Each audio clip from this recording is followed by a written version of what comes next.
Dahulu kala, di suatu desa kecil dekat lembah yang asri, tersebutlah dua bersahabat bernama Embro dan Pipo. Mereka adalah tipe pemuda yang berambisi untuk menjadi orang terkaya di desanya. Mereka kerap membicarakan impian dan ambisi mereka itu akan kekayaan, kehidupan, dan gaya hidup yang ingin mereka miliki nantinya.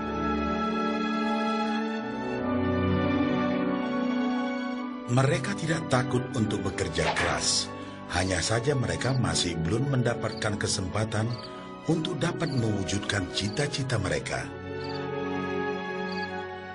Tanpa putus asa, mereka terus mencari dan mencoba gagasan-gagasan baru untuk mendapatkan kesempatan tersebut.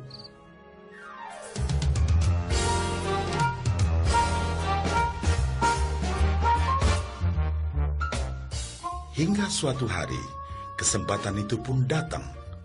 Desa mereka membutuhkan lebih banyak air. Oleh karena itu, kepala desa mempekerjakan Embro dan Pipo untuk mengambil air dari mata air di gunung untuk dibawa ke tempat penampungan di desa. Mereka akan dibayar sesuai dengan banyaknya air yang dapat mereka bawa. Maka mereka berdua pun menyambut dengan baik kesempatan ini. Embro dan Pipo pun segera melaksanakan pekerjaan tersebut dengan bersemangat. Setiap hari, sejak pagi hingga sore, mereka bergegas menuju mata air dengan membawa ember masing-masing. Mereka bekerja keras untuk membawa air sebanyak mungkin ke tempat penampungan air di desa.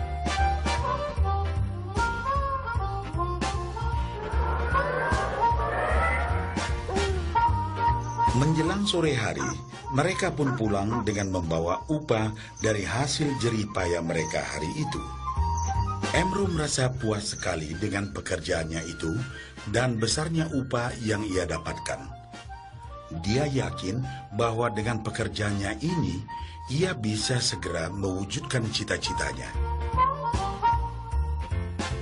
Bahkan untuk menambah penghasilannya, Embro membuat ember yang lebih besar agar dapat lebih banyak membawa air. Embro yakin dengan penghasilannya sebesar itu, tak lama lagi ia bisa segera membeli sapi dan memiliki gubuk baru yang ia idam-idamkan.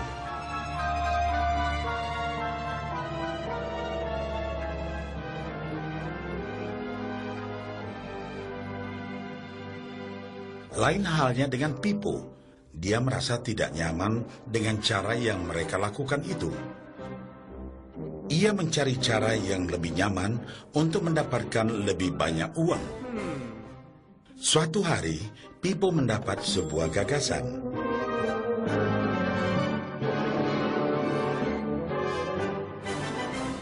Ia berniat membangun sebuah saluran pipa yang akan mengalirkan air dari mata air langsung ke tempat penampungan air di desa.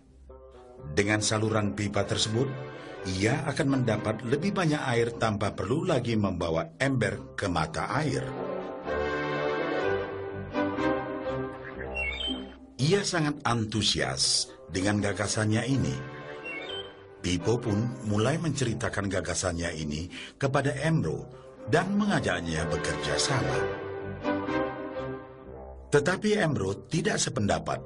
Ia bahkan mentertawakan gagasan Pipo tersebut karena merasa dirinya mampu mendapatkan lebih banyak uang. Embro pun lebih sering lagi mengambil air dengan ember dan bahkan menggunakan ember yang lebih besar agar dapat membawa lebih banyak air ke desanya. Dengan cara ini, Embro yakin penghasilannya akan meningkat.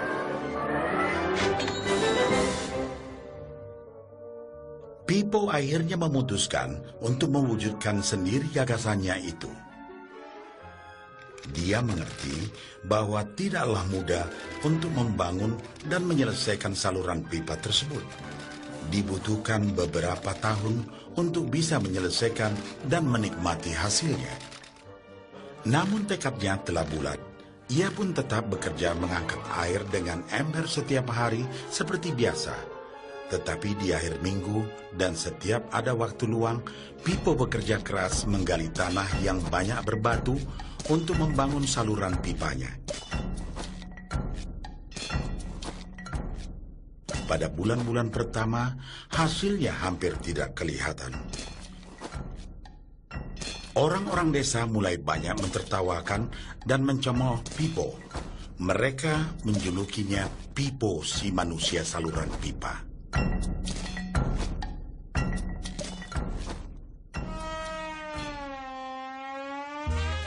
Sementara itu, penghasilan Embro telah meningkat 2 kali lipat. Ia sudah berhasil membeli sapi dan memiliki gubuk baru yang lebih besar. Gaya hidupnya pun sudah mulai berubah.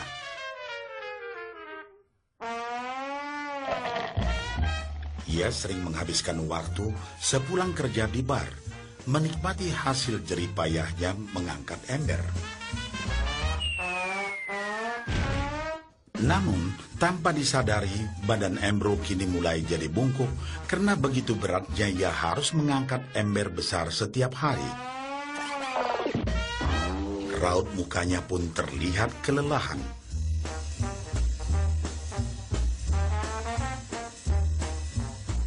Semakin hari, semakin sedikit air yang dapat dibawanya karena tenaganya berkurang seiring bertambahnya usia.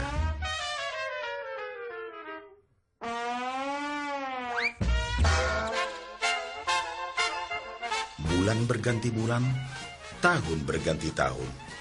Dan akhirnya, Pipo berhasil menyelesaikan saluran pipanya.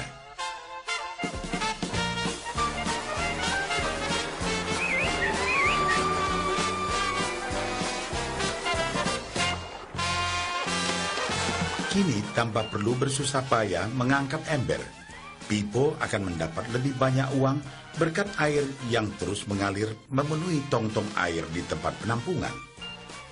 Air terus mengalir tanpa henti, bahkan saat ia tidur, makan, ataupun saat pergi berlibur. Pipo pun puas dan bangga. Berkat tekad dan kerja keras, kini penghasilannya pun mengalir tiada henti, seiring aliran air di saluran pipanya.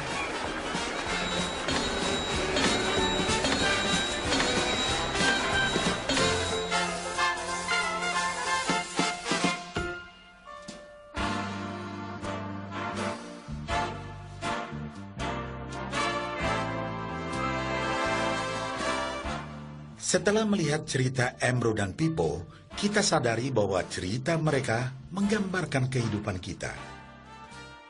Pekerjaan yang dilakukan mereka melambangkan apa yang dilakukan kebanyakan orang dalam mendapatkan penghasilan. Embro mendapatkan penghasilannya dengan cara menggunakan ember.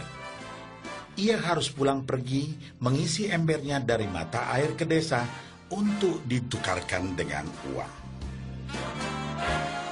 Untuk meningkatkan penghasilan, yang dilakukan Embro adalah dengan cara lebih rajin pergi ke mata air dan juga memperbesar ukuran embernya.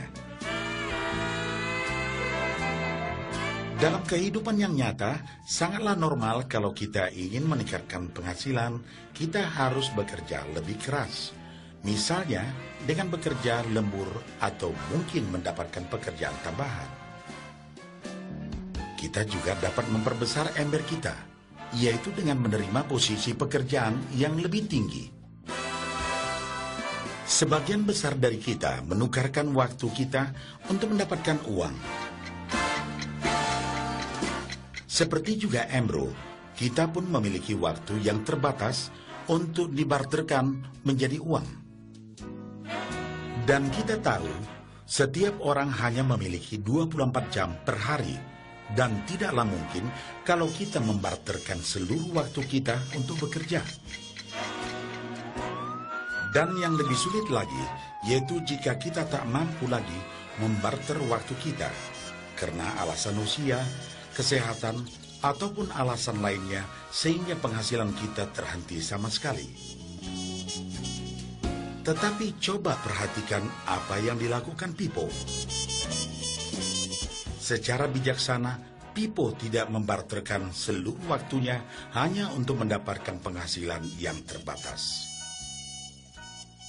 Tetapi dia menggunakan sebagian waktu yang dimilikinya untuk membangun saluran pipa, karena dia tahu bahwa saluran pipa ini akan mendatangkan penghasilan yang berkesinambungan tanpa dia harus membarterkan seluruh waktunya. Dia tahu bahwa suatu hari nanti, mungkin karena alasan usia atau kesehatan, dia akan tidak dapat lagi membarterkan waktunya dengan uang. Sedangkan bila ia mampu mewujudkan gagasan saluran pipanya itu, dia hanya perlu bekerja keras sekali saja untuk membangun saluran pipa. Setelah saluran pipa selesai, maka penghasilan akan terus mengalir bagi Pipo. Pipo telah menunjukkan kepada kita bahwa untuk mendapatkan penghasilan, kita tidak selalu harus dengan cara barter waktu dengan uang. Ada cara lain yang lebih baik. Bagaimana dengan Anda?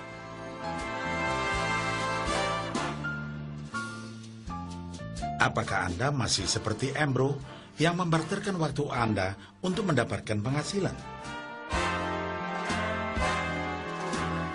Atau Anda ingin mengikuti jejak Pipo dengan mulai membangun saluran pipa untuk mendapatkan penghasilan yang berkesinambungan?